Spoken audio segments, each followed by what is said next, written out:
The Baja 1000 takes place in the desert on the Baja Peninsula. It's the most prestigious off-road race in the world, but it's also one of the most dangerous, especially for motorcycle riders like myself. The distance is grueling enough, but racers are also constantly combating with fatigue from riding for hours straight through the course of multiple days. While there are different classes and divisions for the race, all the racers compete at the same time on the same course, making motorcyclists the most vulnerable.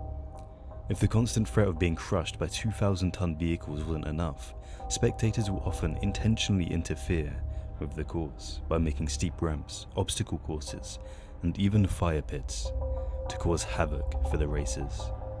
But none of that danger compares in the slightest of ways to the horrors that I experienced when I last competed. I'd competed in the race once before, so I wasn't a rookie, but I wasn't close to placing the first time. Having a few wins at other competitions under my belt now, and having placed 4th in the Baja 500, the second time I entered the Baja 1000, I entered with the expectation of at least coming in the top 10. The race started like any other off-road race. I pulled out towards the front early and maintained a position close to the front until darkness fell. Night in the desert is colder than most people realize, so I had to battle to stay awake and also stay warm. I was in the middle of thinking about taking a quick nap when I saw the main course a little ways ahead had been booby-trapped by spectators. One of the riders had apparently wrecked his bike, and as a result other riders were deviating from the course in the hopes to avoid the same fate. I decided to do the same. I tried to make a shallow bend, but an ATV boxed me out and I had to go further to the right than I'd planned. Just as I was rounding the end of the turn to head back towards the main path, the desert sand dropped away and I fell head over wheels. I flipped one full circle and landed on my tires with a thud in a mound of sand. The drop wasn't very far, but it was enough momentum to drive my head into the handlebars. The impact made my ears ring. Despite the fact that my helmet absorbed most of the impact and I tipped over into the sand, I groaned for a moment before jumping to my feet as thoughts of finishing the race flooded my mind. The hole I'd fallen through was smaller than I'd expected, about the size and shape of a pickup truck. I sighed and realized the only way I'd reach the hole to climb out was if I found something to stand on. Letting out an exasperated sigh, I realized there was no way I'd be able to get my bike out without help. The race was over for me. "Somebody help!" I screamed at the top of my lungs, but the sound of revving engines and wheels kicking up sand was all I received as a reply.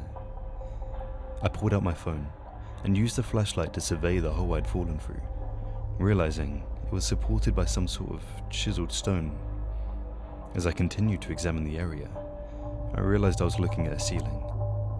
My survey allowed me to conclude that I was in a larger structure that had been swallowed by the desert.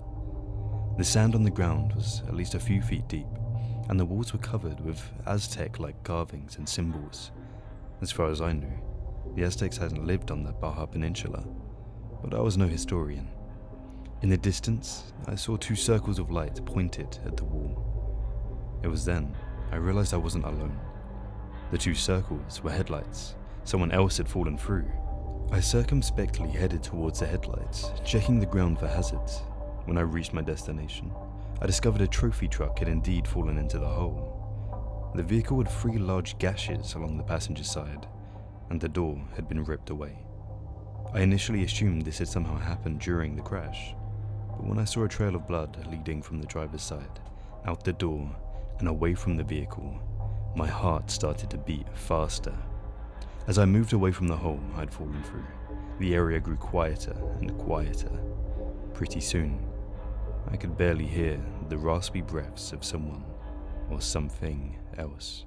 I thought about running back to the hole and trying to climb out, but the thought of an injured person needing my help pushed me to continue. The further I went from the trophy truck, the wider the room became, until I could no longer see the walls.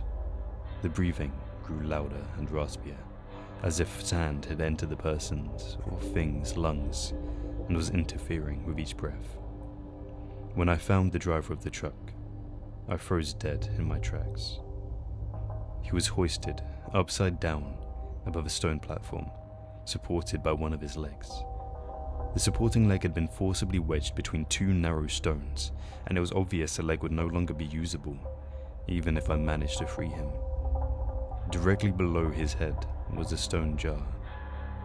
Every second or so, a couple drops of his blood dripped into the jar. It was half full. The raspy breathing continued. Beside the jar was an old, unrolled scroll that had been smeared with lines of blood. A few rolled up scrolls were beside it. On the open scroll was a large triangle. At the top of the triangle was a jar. At the bottom left of the triangle was a disembodied mouth with the tongue pointing down from between the teeth.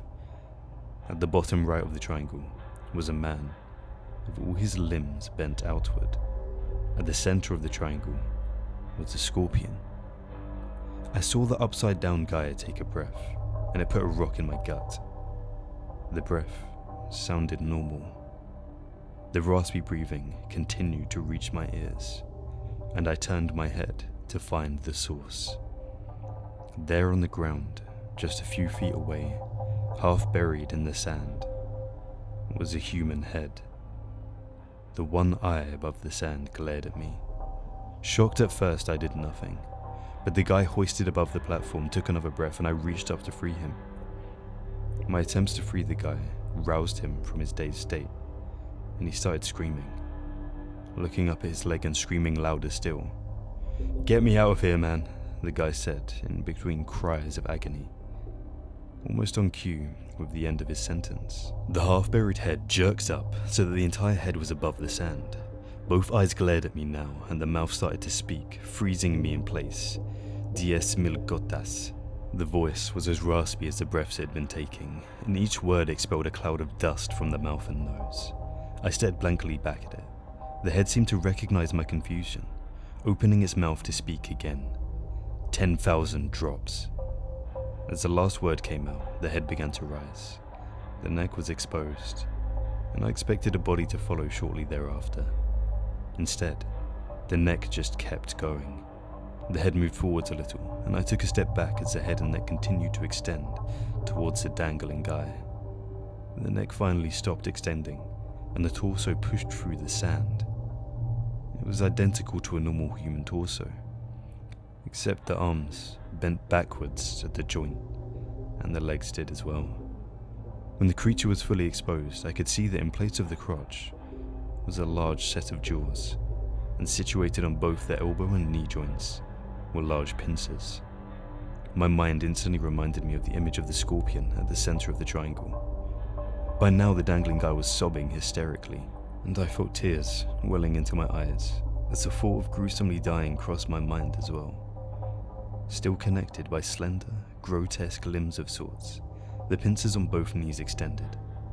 They reached out, and the flat ends pressed against either side of the dangling man, squeezing more blood from his body. The dangling man gave a pained grunt. 10,000 drops. I turned tail and ran. I heard no signs of pursuit, but I still surprised myself and hopped so high out of the hole in the ceiling that when I made it back, that my abdomen was on the ground of the Baja desert. I heaved myself the rest of the way out and ran towards the crowd of spectators, screaming bloody murder like a small child.